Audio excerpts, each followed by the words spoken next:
You're listening to Fishing the DMV with your host, Thomas Ahrens. Fishing the DMV is brought to you by Jake's Bait and Tackle, located in Winchester, Virginia. If that doesn't get you jacked up, I don't know what will. Good morning, everybody. Welcome back to Fishing the DMV. I'm your host, Thomas Ahrens, and today I have a really special guest, Margaret Whitmore of the Department of Wildlife Resources for Virginia, and we got some really cool things to talk about. There are so many rivers and estuaries in Virginia that I didn't even know about that are great fishing destinations. Thank you so much for joining me today. I really appreciate it. Of course. Happy to be here. So, I mean, how did you get with the agency? And let's go back further. How did you want to get into this field of study? Oh man, that is a long, very, very meandering story. But I went to college right out of high school. Didn't really know what I wanted to do. And, studied political science and environmental studies. I knew I kind of wanted to work in the environmental realm, but I really didn't know what I wanted to do. And I had kind of a quarter life crisis, and I decided to move to Hawaii and be a farmer, which sounds very Hawaiian farmer. Yeah, it sounds absurd in hindsight, and it was definitely a rash choice. But there's a volunteer program where you could go and volunteer on farms and travel. And so I decided to do that. I did a little bit of coffee farming. I did a little bit of beekeeping, really trying to figure out, what I wanted to do. I wanted to be outside, natural resources, something sciencey. And I was kind of talking to one of my friends one day, and I was just like, I don't know. I guess I'll do entomology. I guess I'll work with bees. I'll go to school for that. And he was just like, we go free diving all the time. Like, and you're really into fish. What if you just go to school for fish? I was like, you can't go to school for fish. Can't? I guess you can. So yeah, I ended up going back to school for fishery science. I got my undergraduate in Oregon State, and then I did grad school in Eastern Canada, studying Atlantic sturgeon. And then after that, I did some work consulting with NOAA, National Oceanic and National Oceanic and Atmospheric Administration.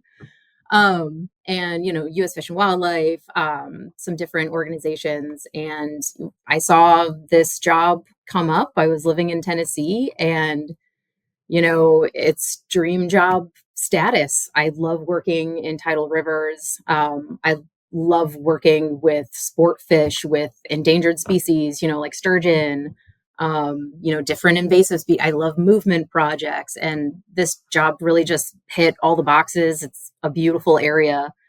And so I've been here since 2020, and have really loved every minute of it. I couldn't ask for a better position, and really just getting to work with Virginia anglers every day. This is fantastic group of people, really engaged constituency, and really just having a blast. So how do you go from Oregon to Canada? Like was that on a short list of schools you really wanted to get into? That's fascinating. Yeah. So I really wanted to work with sturgeon. I fell in love with them really early on in my life. I'm from Buffalo, New York originally. And so, I was in Western New York when they figured out that lake sturgeon are still in the Niagara River. And it was this really exciting, breakthrough. There was all these, articles about it. They, would have all these, educational displays about sturgeon and historical populations. And, when you're a kid, that is just such a crazy looking prehistoric fish that it just, so I was from a young age really fascinated by them. And so I thought it'd be really cool to study them in grad school, even if I never get to work with them again. And so I got in contact with a professor in Eastern Canada who's doing some work on them, and ended up going out there and getting to study them. I work primarily with juveniles, but got to work with them in short-nosed sturgeon for a couple of years, and very cool fish. That's a journey from Buffalo to Hawaii to Canada. Wow. Yeah, really. I mean, the inspiration for all of it was to get out of Buffalo winters. So I think I can really thank Lake Effect Snow for winding up here. And so now that you're with the department here in Virginia, back in I guess 2020, what was the first project here? Did you just go straight into the rivers that we're about to talk about now, or is this something that just happened, I guess, in this last survey study cycle? Yeah, so there's definitely some kind of sampling programs in place that I continued.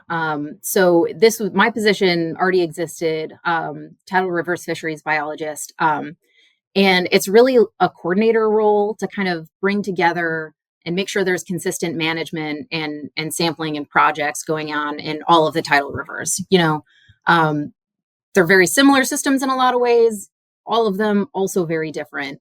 But if you want to be able to really compare what's going on in different rivers, you need to kind of look at them in similar ways. You need to set up studies or sampling designs in similar ways so that you can really compare them. And that was really my first priority, is because, when I came in, there's a lot of fixed station sampling, which is a really great tool for looking at kind of relative abundance. So you can look at these sites in these different rivers and compare them to each other within that same river over time, but you can't compare those data that you get from one river to the data that you get in another river. So say you can't compare catch rates in the Chickahominy to catch rates in the York, you know, depending on the sampling design. So um, the position already existed, but and I kept the main sampling programs going, which is our catfish sampling every summer and our community sampling every fall. But the first thing was really to standardize how we do sampling so that we can kind of compare how things are going in different systems a little bit better. But then it's, sport fish are a really high priority for us. So, making sure we're staying on top of bass populations. Blue catfish are always a really big issue too, because, while they are a popular recreational target species, they're also invasive. So there's a lot of management around those guys, and, research to kind of figure out how we can best, have a recreational fishery and also kind of reduce those impacts to native species. So there's no shortage of priorities in tidal rivers, but a lot of really cool work to be done with us, and that our partners are also doing. There's a lot of folks doing really cool work in these tidal rivers. That's really cool. So, I mean, I guess what would be the first river that we're going to be talking about today? Well, I thought maybe we could go from kind of north to south.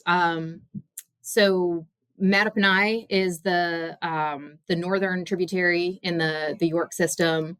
Um, I'm not sure how many folks in the audience have been fishing on either the Mattaponi or the Pamunkey. These are really beautiful systems. One of the things that we hear a lot is that there's not a whole lot of access on these systems. So there's really just a few access points from, West Point, where the river splits, where the York splits into the Mattaponi and the Pamunkey, all the way up to like Route 360. There's a handful of access points. And so that does make it hard. There are some, bank angling spots in there too. Some of the launches are private. So, you really kind of have to know where you're going. And it makes it a little bit of a steeper learning curve to kind of get into these rivers.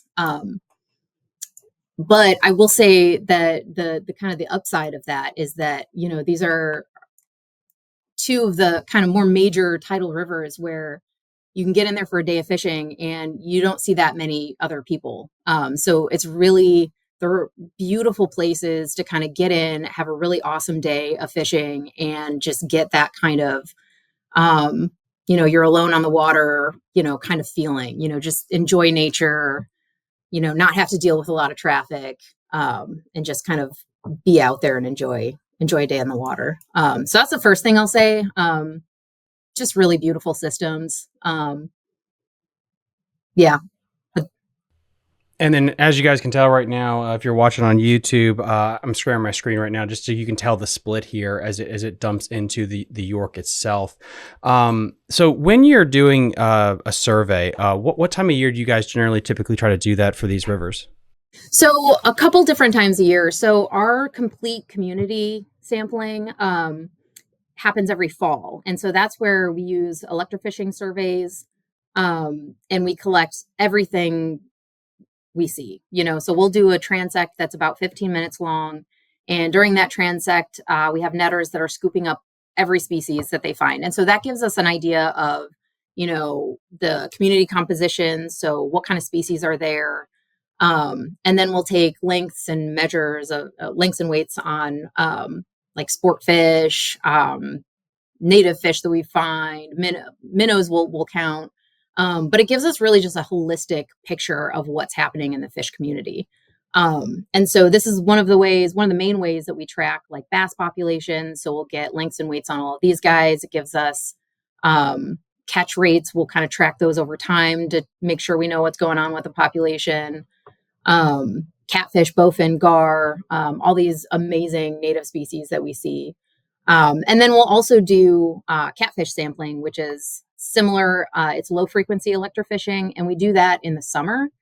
And the way that we do that is because it's a more intensive sampling protocol. We use 3 boats to do it, so it takes a lot of personnel.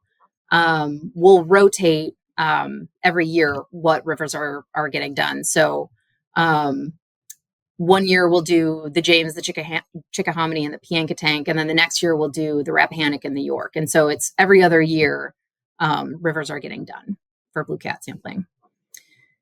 So, what was your findings then for these 2 rivers to begin with?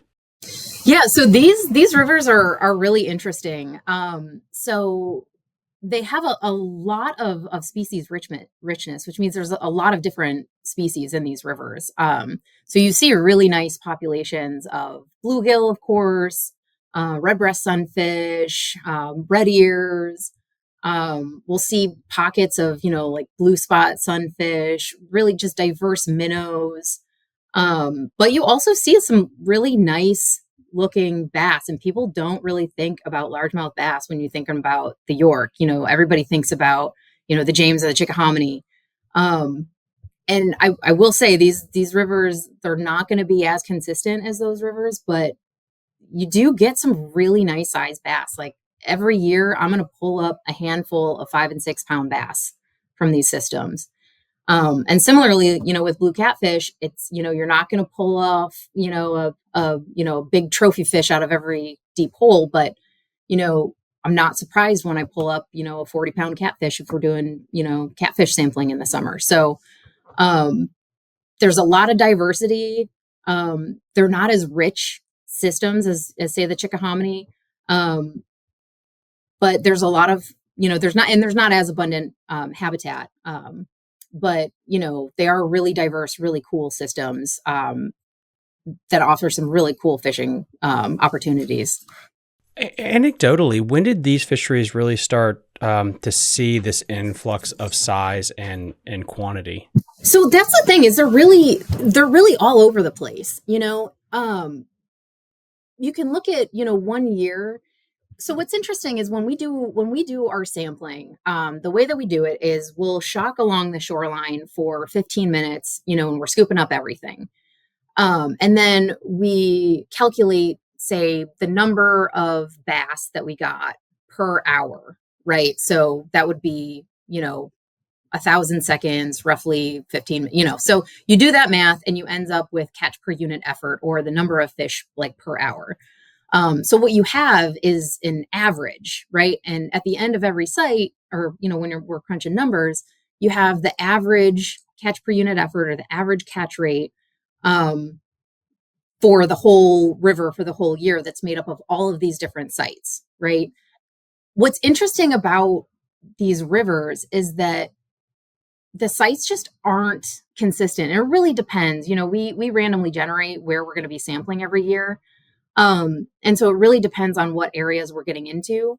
But you can have a site in one of these rivers where you're just on a nice, spatter dock edge with a little drop off, there's nice structure, and you just catch a ton of young of year or some nice 2-pounders, maybe a 4 or 5-pounder. And you're just like, this is amazing. This is beautiful. And then you might go to another site and maybe you hit a pocket where you just see a ton of juveniles or young of year. And you're just like, this is amazing. And then the rest of the transect, you don't get anything. It's more mud flat. You just aren't seeing that consistency of like fish that are coming up. And when you're averaging all of this together, it drags that number down, right? And so what's interesting about these two systems is that we end up having like a lot of transects where, it'll have some good habitat and some not so good habitat.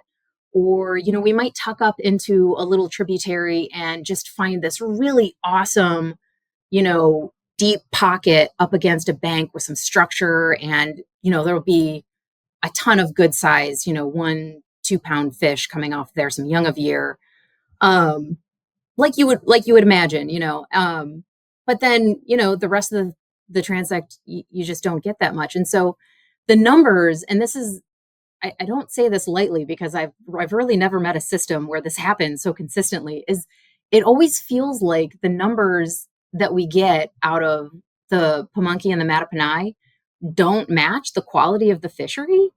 And part of it is just, because you are dealing with averages. And I've started, I've been thinking, I just have to add more sites. I just have to, I'll have to do some, just predator-based sites to see, where I'm finding these fish, just selective sampling.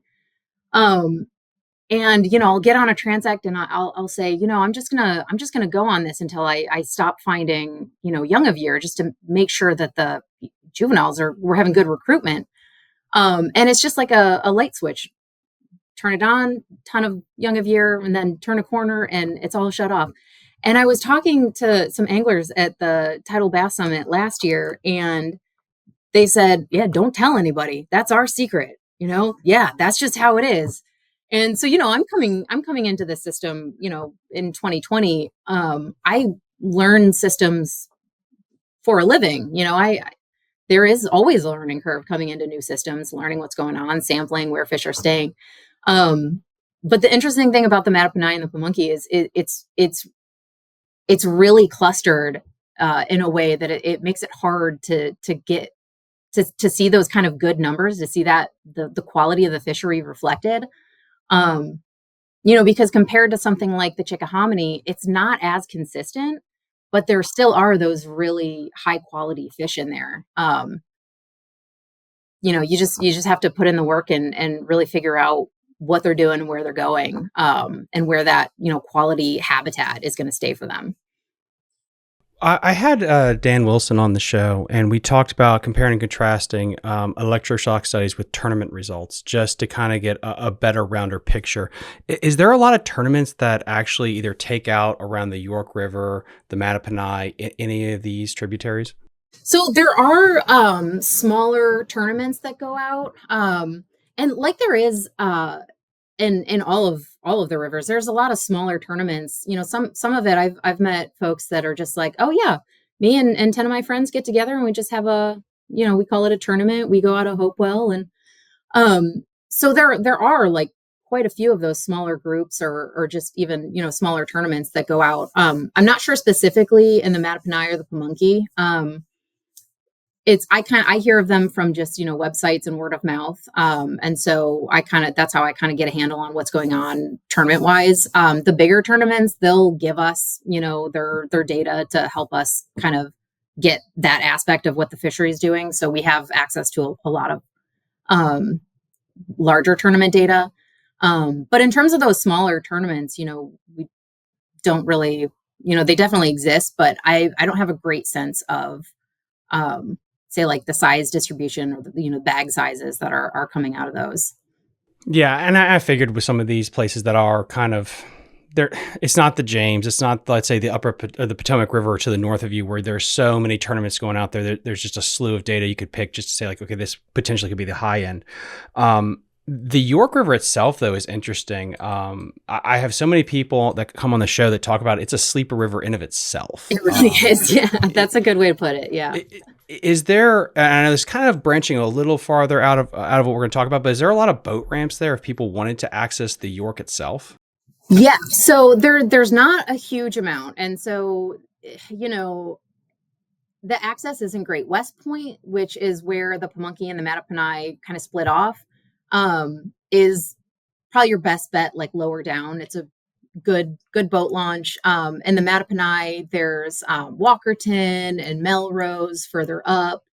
There's Aylet further up past that. Those are kind of the standard boat launches that I use in the Mattaponi.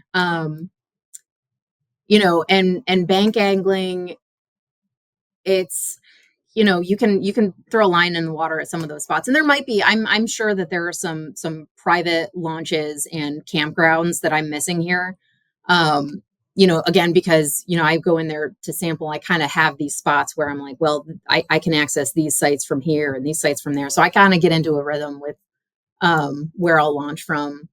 But in the Pamunkey, there's, you know, West Point launches in the Mattaponi, but you can kind of swing around that point and get into the Pamunkey too. But see, White's Landing, Williams Landing is above the railroad bridge in the Pamunkey. Further up, I've had the privilege of using some folks' private access, which is really handy because access is kind of trickier further upriver where it's really narrow and braided. But yeah, so it's not the boating access. It's not very well distributed, but the launches that are there are good launches. And as long as you're okay with, you know, driving a little bit, even if you don't, I mean, within, you know, a pretty reasonable distance of these launches, you can get to some pretty cool habitat. And there are a lot of kind of no name like creeks and marshy areas that you can get into and really just explore and find these cool pockets of habitat. What is speaking of habitat, what kind of habitat could anglers expect out there? So example, like the Potomac River, you have these massive beds of SAV. The James has a little mix of everything. Plus you have cypress trees in some places. What could people expect to see? It's that similar range of habitats. The difference with both of these rivers is lower down where you have higher salinities. You get a lot of those arrow arum, spatterdock kind of areas where you have these really complex channels through some of these wetland areas. You could really get lost. I mean, you know, if you're into kayak fishing, I mean, some of these areas are just really cool to explore and just an absolute maze of little channels everywhere. So you got that kind of more vegetated downstream areas. And then, you know, you do have like those cypress or even some ghost forest kind of habitat. And then once you kind of get up past like closer to like White's Landing, there is a lot more kind of shoreline structure. So docks, down trees. The hard thing about both of these systems is, you know, if you're going in at say like high tide and, you know, what looks like it's really good habitat at high tide might not be good habitat, you know, at low tide. So you might go in there being like, oh, this is some really nice structure on, you know, a 7-foot drop off. There's some, you know, there's some vegetation. Or, I'm going to throw a line in here. This looks really good. At low tide, all of that structure might be above water. So, you know, you really have to kind of beat, like just take a beat and get a little bit familiar with the systems, or maybe start from like higher up and kind of like work your way down, and kind of learn how tide changes in the system and what's available. You know, because there are like really good spots, but it's, you know, it's right around, say, the Pamunkey Reservation. You can see all of this like really beautiful braided channel, a lot of like trees, you know, root wads that look like amazing habitat. But, you know, when tide goes down, even though it's still a little bit inundated, it's really shallow, heats up really quickly. And it can even get if we haven't gotten rain in a while, it can even be a little bit saltier than is ideal up there. So, you really, it's just a little bit of a steeper learning curve. And just kind of finding those spots where you can get consistent depth and structure. So, kind of sticking maybe to more of those like outside curves where, you're going to have the water cut away at the bank a little bit more, and you're more likely to have those kind of carved out areas around structure. Just for people to understand, how much do the currents swing? Are we talking a foot, 12 feet, just generically speaking? Oh man, it's really very different depending on where you are. You might not even really be able to tell if you're all the way upstream in Aylet in the Mattaponi, for example, like way upstream. I mean, foot or so on average, I would say, enough that like you can look at something and say, oh, that's some really nice structure. And then at low tide, it's like, oh, that's actually like pretty shallow. And that overhang is all mud flat. So again, it really depends. Like if you're lower in the system, it's going to be more because, as tide's coming in, it kind of that magnitude of change really tapers out as you go upstream. And for example, like in the Pamunkey, where you see all of those, it's had more sinuous, the river meanders a lot deeper, and in between there, it's all like wetlands. So that's going to absorb a lot of kind of incoming water. So you might not see, this big change all at once because it kind of filters through the system as it kind of moves upstream. And so really this is why I love tidal systems. Really depending on where you are in the system and when, and how much rain or how much offshore wind you've got pushing tides up, you can really see a difference in magnitude. And that's why in tidal systems they have kind of a bad rap for good fishing habitat, because it's really hard to kind of figure them out and know all of the things that are going on that's going to affect these systems. So tide, rain, wind, all of those things like really change what habitat is available. It is interesting. Why is it called the York River when it's not the York River itself? And I'll zoom in there on the map. Is not even the biggest contributor to this. That's actually kind of interesting. I don't know. I'm not sure. But the Mattaponi and the Pamunkey, those are both named for tribes. So those names are maintained. Interesting. Was there any, this is a little bit more history. Was there any plantations and things like that back in the day on this river? Because you look at all these spider webs, especially guys, just go on your own Google map. You can see that. Is that normal, or is that something that was created by humans, 200 years ago? I think that's probably pretty normal. Because we kind of see like similar things. If you can zoom into the Chickahominy too, where if you are familiar with the Chickahominy, there's like Yarmouth and Shipyard Creek. There's like these kind of creeks like Gordon's, and I think it's Nettles, or is it Nettles or Blackstone? Nettles, where you can kind of look up, and even if they look like distinct systems, and they are to like a certain point, but they still have these really interconnected kind of marshy habitats filled in between them. So part of it is that when you get this low in the system, like on the coastal plain, there's not a whole lot of elevation changes, so you see all of these kind of like runoff areas from coming in from land, where it just kind of forms this network of kind of marshy wetland habitat. But those kind of wetlands habitats, they make these systems a lot more resilient, say to flooding and different storm impacts. But they are also just bring a lot of habitat diversity to the table and support a lot of rearing habitat for fish. If anything, we know anything about like rearing fish in these systems, it's like you need a lot of cover, you need some shelter for them, and so those kinds of habitats are pretty consistent in our systems, but also just bring a lot of like richness and just habitat diversity. That's awesome. That's really cool. So what would be the next river as we travel south? Let's hit on the Appomattox, which I think, in my humble opinion, I think is another sleeper river. And the common trend, that you're going to see across all of these rivers is that they're not super popular systems because they're hard to get to know. And the Appomattox is the same way. Is once you get kind of you're heading west, you see you hang a left at into the Appomattox from the James. From the beginning, and this surprised me too, but I've done some sampling around City Point Park, which is right at that the tip of where the confluence with the James and the Appomattox, right on that kind of, yeah, right there. Okay. So that is a pretty shallow inlet. You get some nice like vegetation. There's also some riprap. But it's a lot of mud flat, but then up against the shore, there's kind of this deeper area.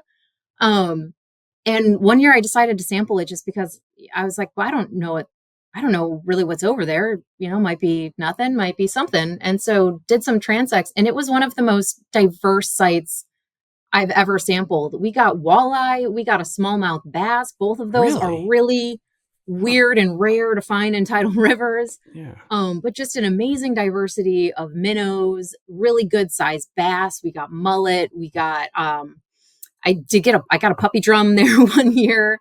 So just some really cool fish and a lot of diversity.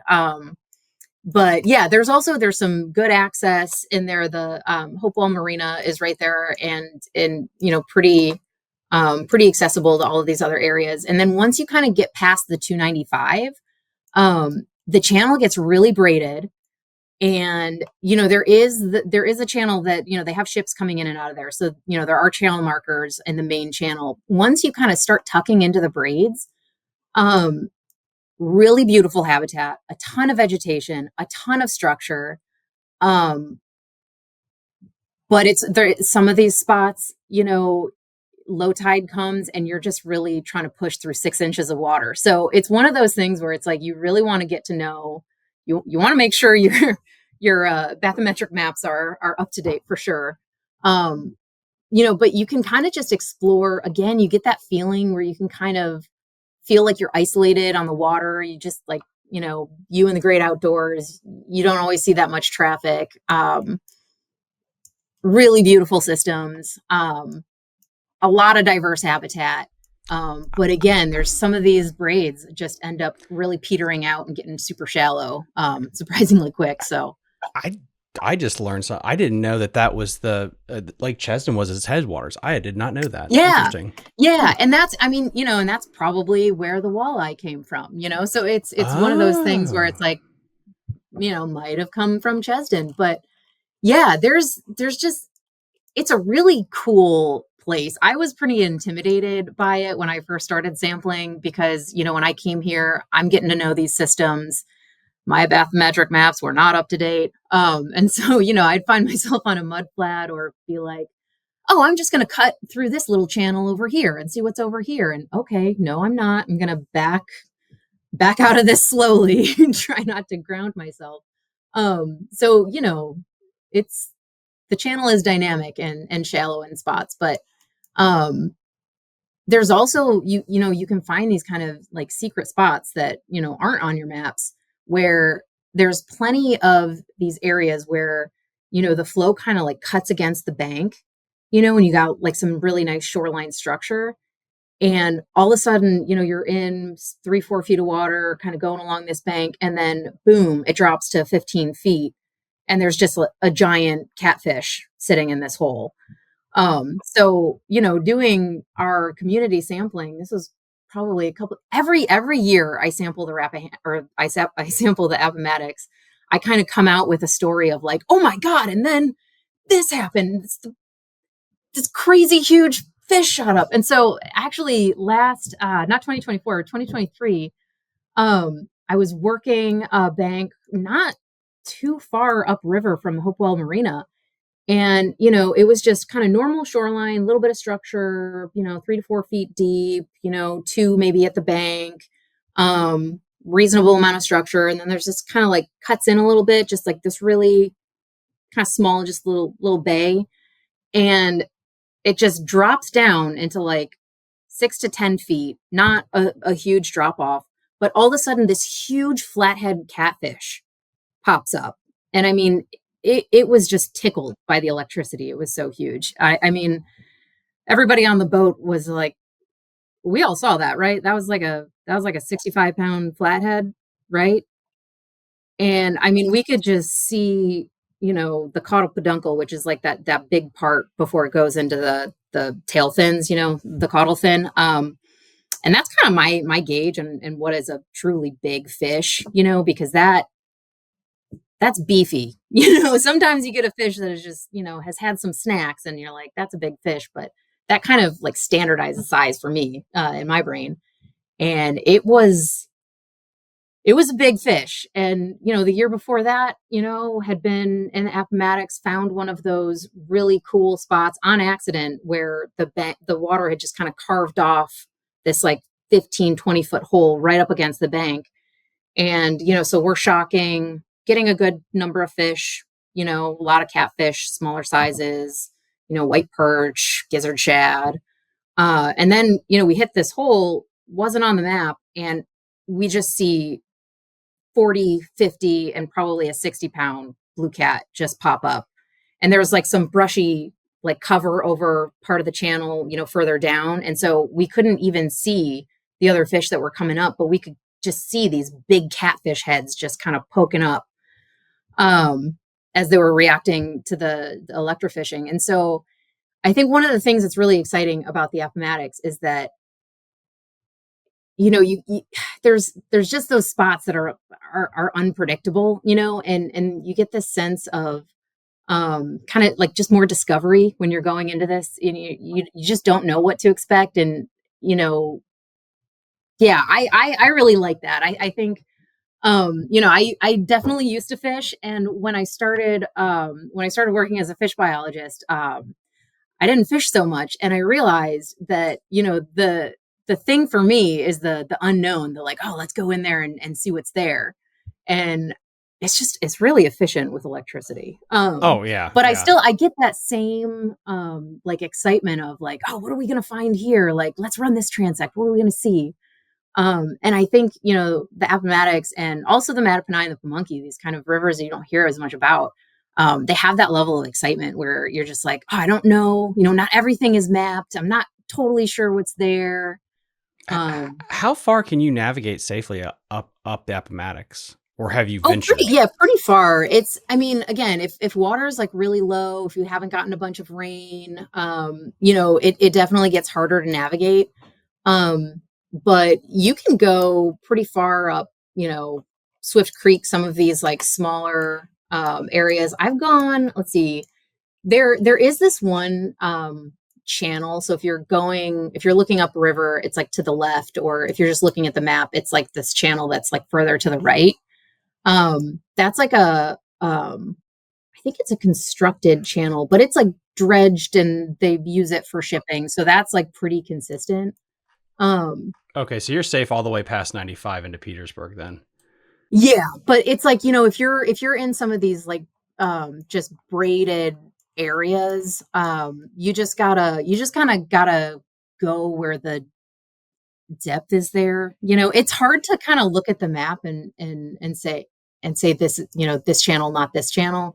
But you can like feel it out and use your bathymetric maps and see like, where you have some more depth. And again, like look at what the depth is versus like what, what reading you're actually getting. So, some of these areas, these are really dynamic systems. So it might say like on your map, like, oh, you can expect that this is like 7 feet, but you might be sitting there and you're at like 3 feet. So if you're sitting at like 3 feet and tide's going out, you might not want to go any further. So it's kind of exercise caution, but until you really get a handle on it. But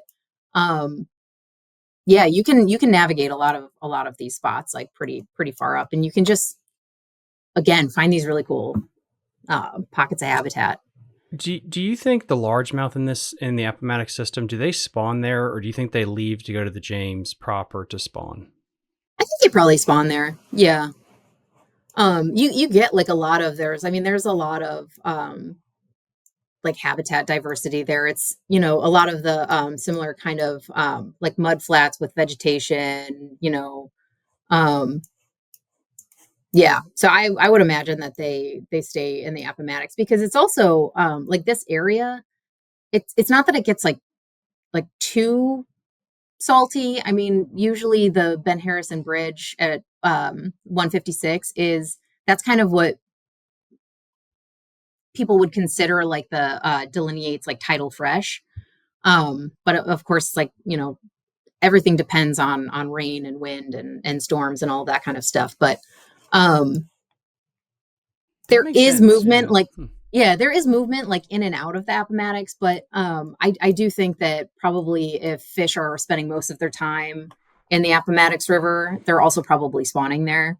Um, That's interesting what you yeah. said about the salinity level, because thinking that you have a major reservoir at the headwaters of that, does that mean, like, I guess flow rate and then the salinity level would be consistent? Because even if you have a drought, that lake is probably still pulling the same amount of water, right? Yeah, it's really interesting because if you get like a really big storm event, you can really see like going over the Benjamin Harrison Bridge, you can really see like Appomattox water mixing with James River water. So you might see like kind of a color differential from like what's coming down from the James or what's coming down from Chesden, or the reverse where it's, if we got a big storm in, upriver in the James and all that stuff is washing out, the James might be more murky and Chesden might be, Appomattox might be pushing out more or like less turbid water. So it's interesting dynamics, but it is another layer that makes the Appomattox just dynamic, is that there is a reservoir that has its own water operations. And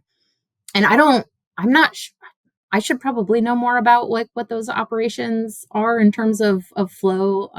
But I don't, but that is, that's another thing that is going to kind of change, flow patterns and water levels and stuff like that.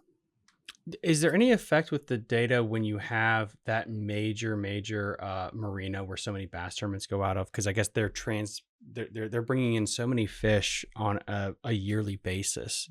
Do you think those fish will just set up shop there? I guess it's a percentage deal. Like a percentage will just set up shop in the Appomattox comparatively just go back out in the James.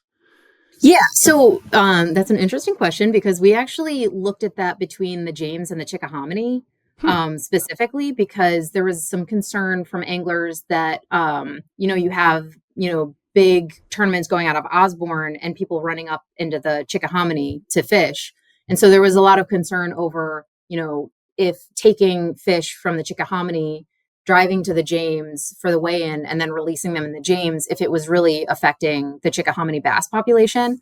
And what we found was that percentage was so low that it really wasn't having any effect. I think for the major tournaments where people were going back and forth between Osborne and the Chickahominy, it was something like 3.5% of fish of the population were, or no, 3.5% of tournament bag fish were translocated from the Chickahominy River to Osborne, which is really low. And then what was really interesting is some of those fish would end up back in the Chickahominy. So there is some kind of two-way movement. Um, but it was driven by those big tournaments. And that makes sense because if you're not part of a tournament, why wouldn't you just launch at, Brickyard or Riverfront? So it makes sense. What I don't know is how that would change when you have two systems that are kind of closer together. So like the James and the Appomattox. Um, the thing that we do know from other work that's been done, I think it was in North Carolina rivers. I wish I could cite the paper. I feel like I would want to give them credit, but they found that largemouth bass, after being moved, they will return to where they were caught within um, 30 miles, I think. So they are willing to kind of go back to where they came from to some degree, as long as it's, within that kind of like 30-mile radius. Um, but there are going to be some that just decide to hunker down. And it'll be, there's some kind of different numbers for how long they'll rest and recover before moving. I think it's generally around like a week. But what I end up telling people is that, we haven't seen any kind of huge sweeping changes to, any of these populations in response. Because even though tournaments, do move fish around, and, even though there are like a number of small, medium tournaments, it's really those huge tournaments that end up having that impact. And that impact is still small, those big tournaments, let me try to phrase this in a more articulate way. The big tournaments, just by the nature of they're bigger, they're more boats, they're moving the most fish in any given tournament. But the number of those huge tournaments is so low. And so that percentage of fish that they're moving ends up being so low. So it's kind of, it's a little bit like opposite of what you would think, which is kind of why we wanted to look into it, is because, you see fish moving around and you want to understand what kind of impact that's having. But yeah, the fish moving, it's really tied to larger tournaments, and the overall percentage of fish being moved as a part of those larger tournaments is a lot lower than a number that we'd be concerned about. I was expecting to find like 15% and be a little nervous, but we found like 3.4%. And so I was thrilled. With that said, and there being more tournaments that go out of that generic area, was there less chop in the data that you found with the Appamatics compared to Mattaponi and Pamunkey? No, see, there's actually more, and part of the reason is because, well, yeah. So the reason is the number of sites that we are able to sample every year. So the Chickahominy is sampled like its own system. It's a big system. The Mattapana, the Pamunkey, also sampled like its own system. Same with the James. The Appamatics is treated like a tributary to the James. So we sample it more than we do like Powell Creek or Upper Chip Oaks. We include more sample sites, but not as much as, like the Chickahominy or the Mattapana or the Pamunkey. So what you end up with is, in a year where we are just able to fit in more sites because we're doing great with our time management, we might end up with 4, maybe 5 sites, but most of the time, like the bare minimum is 2 sites. And I try to go above that, as much as I can, because it is a big and diverse system. But what that means is that with that few sites, like per year, you just get a crazy amount of variation in every year because you're only dealing with a couple sites. So like those trends don't really level out. So one of the things I would like to do when I have the free time is really kind of get in there more and just do some more intensive sampling to kind of, tease out like sites that people can check out, or to give people like a way to kind of a jumping off point to kind of explore. Because again, once you get past 295, it just goes in a million different directions, and you just run into that learning curve of where you're going, what the depths are, where the habitat is. Yeah. That's wild, looking that on a map, that's considered just a tributary compared. I mean, again, like it shows you how big the Chick and Pamunkey are comparatively, when the Appamatics is considered just it's just a tributary. Yeah. And I mean, it's just like, in order to cover all of that, it would just be, and it's such a like a dynamic system, just be able to like cover all of those different braided habitats. So it's just, we have to make choices about how to kind of spend our sampling time. And, it's hard because it's like, you want to learn more about everywhere, the James and the Chickahominy, and, they are really big systems that, we got to keep data up to date on, because, they are these kind of destination fisheries. And,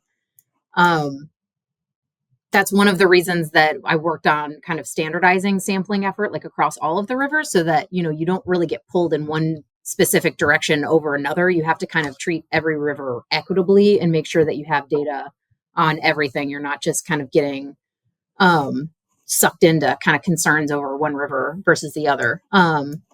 But yeah, I think I would like to get into the Appamatics a little bit more and just get some more information, especially on just overall kind of diversity, because eels are kind of a big concern kind of coming up. There's a lot of like looking into stock assessments for eels, and we run into a ton of them in the Appomattox. Would love to learn more about about those guys. A lot of bowfin, have run into some pockets of gar, during their spawning season, where you just kind of round a corner and you just see them kind of coming up everywhere. So there's a lot of cool stuff going on there. Really diverse system. Would love to learn more about it, but it's just that time. Do you guys have an eel stocking program? We don't know. Oh, okay. But it's one of those, like along the Atlantic coast. It's one of those fish that everybody just wants some more information on, because Gotcha. yeah, it's really hard to track those populations and do population assessments. And so we kind of went through a period where we were trying to gather our data to see what we had, and the Appomattox was, one of the more reliable rivers in my data sets. And so that's really interesting to know.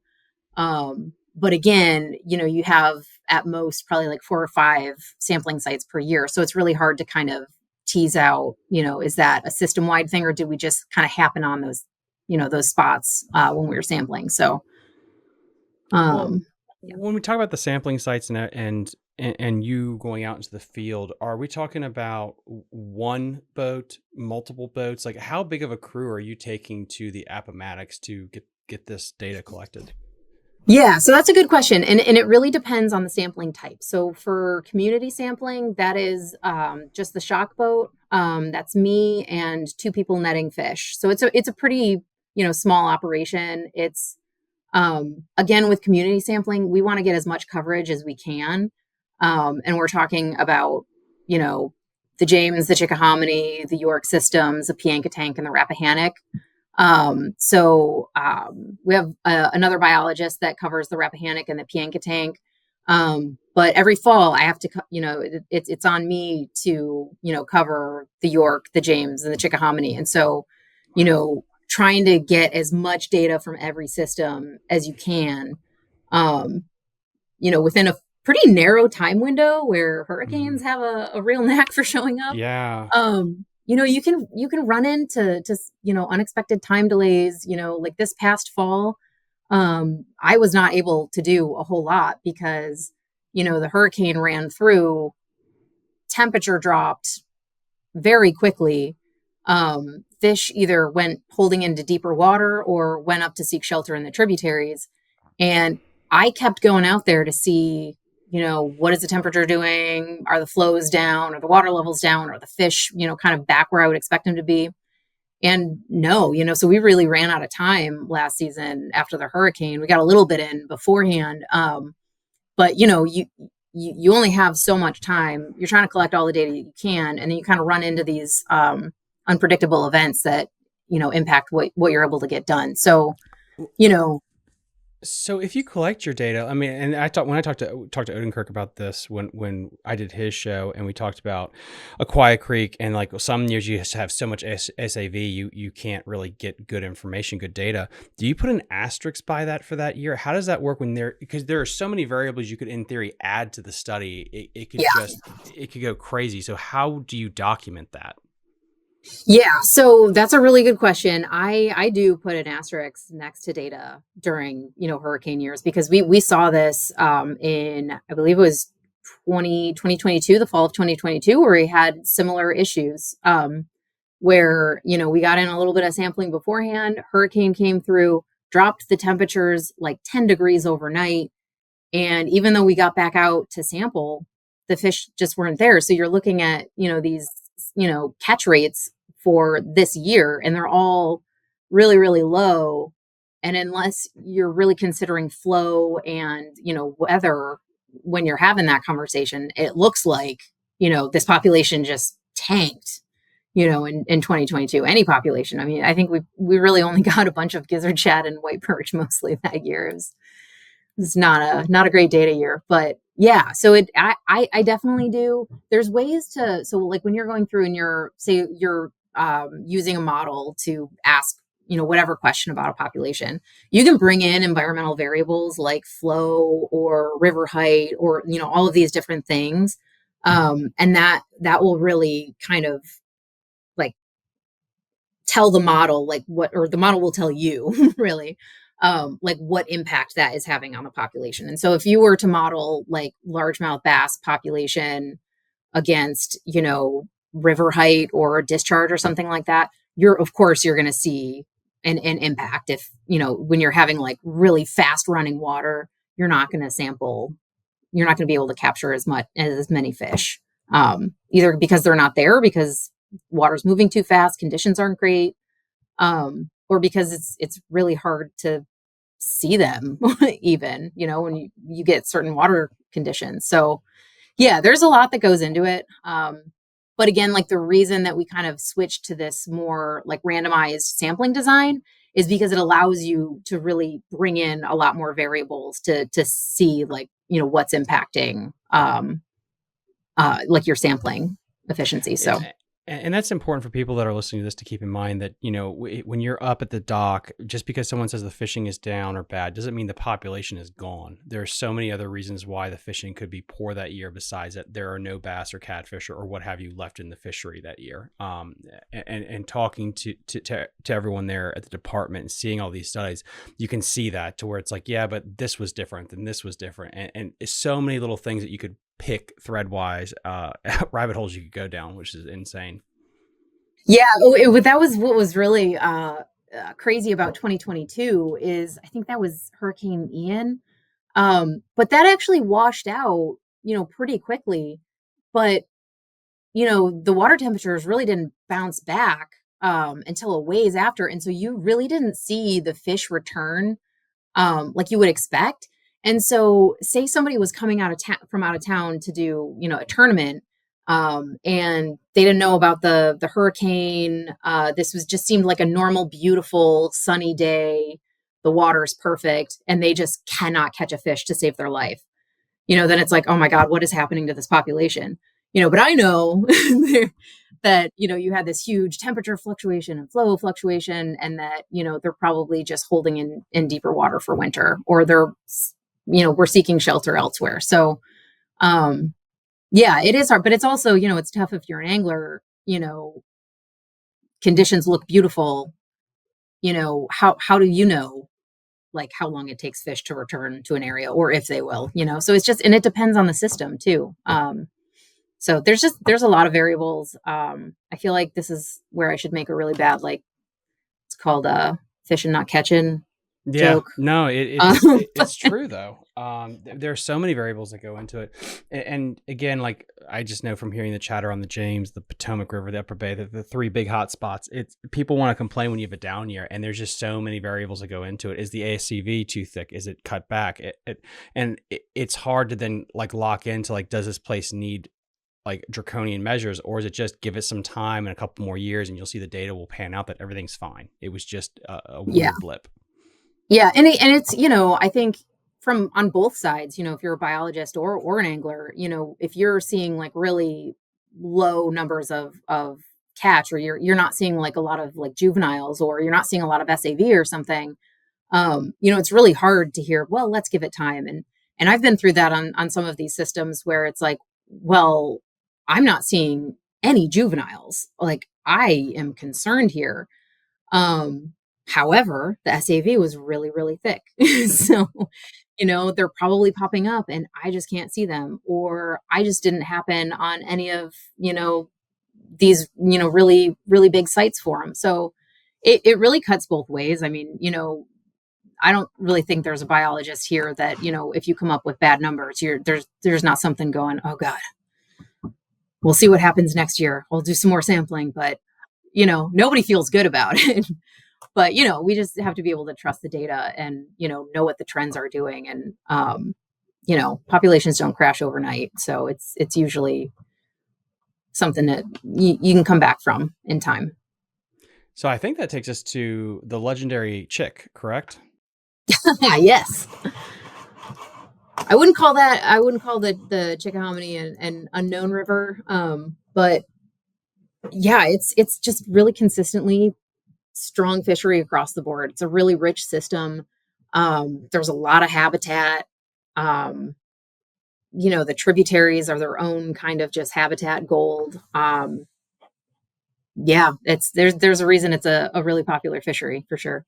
Yeah, and I don't know what can already be said about the habitat and places here. If you're listening to this show, you probably know about the chick. I'm more fascinated about like what has the data been showing you basically with this specific river. So it's been let me see if I can bring up. I didn't bring up my Chickahominy data because I wasn't sure if we're gonna talk about it. But the chick is remains strong. We had a year, I think it was 2022. That was the year that I really struggled to find young of year. And then 2023, we did a ton of extra sampling and just a lot of we pick our sites randomly, but if we're really looking for something, we want to make sure that recruitment, I'll tag on a bunch of sites that I just choose because it looks like good, rearing habitat or something. And so that's what we did in 2023, just to make sure that we were seeing the recruitment that, we want to see. And so that really alleviated that. And so, yeah, it's still going strong. We did that tagging study a couple of years ago, looking at the movement between the James and the Chickahominy, and there was some concern that was affecting the population, but we found that wasn't what was happening. We have been monitoring pretty regularly in the James and the Chickahominy, doing disease monitoring, just doing like a spring sample to make sure that, fish are healthy. The spawning biomass is still like looking good. And so I really don't have any concerns about the Chickahominy. It's been, pretty consistent. There's some fluctuations year to year, but it consistently has good recruitment and good adult numbers. So What are you seeing size wise right now on the upper end of the scale? Because I've heard some people say like the river's at just a little bit of a dip than it was 5-6 years ago. Is that reflected in the data at all? yeah, I would have to dig into the data a little bit more. From what I can remember, like, yeah, it is those top sizes are coming down a little bit. And I think that part of the reason on that is because the F1s are kind of that, were last stocked back in, I'm gonna say 2016, are kind of working their way out of the system. So that makes sense. But um, we know like historically that the James and the Chickahominy can support those sizes naturally. And so, those guys, those F1s are kind of, I think, one of the bigger reasons that those size, bag sizes are decreasing a little bit. But it's not really a worry long term because we have seen those. Looking back into the historical data that we have, we do see those sizes there. It's not that our fish that aren't F1s can't get that big. It's just they get that big more slowly. So that's another one of those things where it's like it's really frustrating to say we'll get there, but it does take time. Yeah, I've had a couple of conversations about the F1s, and it's fascinating to where it just gives you this little added bonus of they're just starting. If they're racing, they're ahead. They get a head start basically when it Yeah, comes to size. It's not a golden bullet that's going to cure everything, but is it worth the price tag? I think that is interesting because is the $100,000, randomly throw that out there, worth saying that you caught 30 pounds? And that's a hard question because there's only so many resources to go around. yeah, and it is. It's really hard, and I mean we've been through this on the Chickahominy in the past, where it's kind of been this drama of, DWR, wouldn't stock, and then, anglers raise the money, and, all of the, literature on the subject is like, tidal rivers don't make, good bass fisheries. But, stock the chick, and it worked really well. That was surprising to biologists pretty much across the board. But again, that's the process of science. And so, I think there's always this want to stock the chick again, to have that boost again. It takes a lot of fish and a lot of money to stock a river the size of the Chickahominy. On top of that, we're learning a lot more about, native, Florida stream bass that have, what their range extends up to, like in Virginia. And so, it's also, do we want to be bringing in bass from out of state or from elsewhere? Are we possibly, causing damage to, fish that have the populations that have been here for a long time? And so there's a lot of considerations that kind of go into it. It's a lot of money. And it's also, kind of figuring out what the deal is with any, native bass population. So that's kind of been, and I don't know enough about it to kind of dive into that, but there's a lot of work going on with the bass population genetics, and the kind of ranges of, northern and Florida stream bass. So it's a lot of different things. It is fascinating to see how this will continue to progress. I know Lake Anna is still in the rotation. Smith, there's a couple other places. Yeah. Again, I mean, does it? I mean, people are going to ask us, does it work? Yes. Is it worth the money though? I think that's the very mile high version of it's just a lot for what you get. The juice worth the squeeze, I guess would be the best way to put it. Yeah, like it's an injection into the population. But it's, we don't. It's interesting because in the Chickahominy, doing the sampling afterwards to see, the impact on, spawning biomass or, the impact to the population, it was a really small fraction. Like it was really hard to find a stocked fish afterwards. And so really interestingly, like if you were going by the numbers, it didn't have that much of an impact, but any angler who fishes the chick will tell you that, the impact was there in terms of sizes and catch rates. I wonder if it's just the top end that you see that, or the angler sees the impact because you see more of the quote unquote 10s and 8s, but that's all it shows up as. Yeah. I mean, I do wonder the same thing. Because you can still go out in the chick and you can find, really beautiful, good size fish. There's no shortage of 5-pounders in the Chickahominy, but I think it's, once you've pulled a 9-pounder out of the back of Morris or something, it's just like, no, this is fine. And I get it. It's really, I never want anyone to be, displeased with fishing in the Chickahominy. This is a really important fishery for us. As fish biologists, like, we take managing these resources really seriously. But, we do have to consider across the board everything that needs to be done in these systems and the costs. And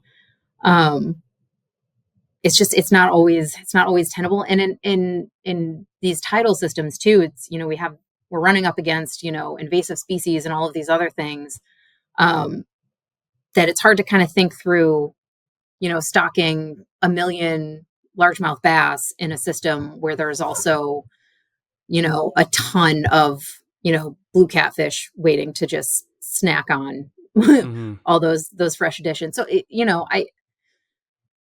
I can't say never, but I'm not sure that the calculus is there right now because, we're still seeing, and this is a big thing is, when you look at like our fishery management plans for these, it's really hard to justify stocking when you keep seeing the population like go up and recruitment being strong. So it's like these fish are still recruiting into the population and they're growing. It's just not as fast as we would like. So it's hard to justify. How far back does the data collection go on the James? Oh man. I think 90, I think it's around the early 90s for both of them. And then I do have like legacy data from some of these systems that goes back to the 50s, which is really cool to see. Yeah, I know. I found a absolute stash of like hard copy data from the 50s and 60s that it's you could really go down the rabbit hole with. That was for the James specifically in the 1950s? I'm pretty sure it was the James, yeah. Wow. But there's a bunch of, I might find some. I did a deep dive into our filing cabinets when I first got here, and was just like, oh, there's so much legacy data. But yeah, Yeah, that's a whole other subject.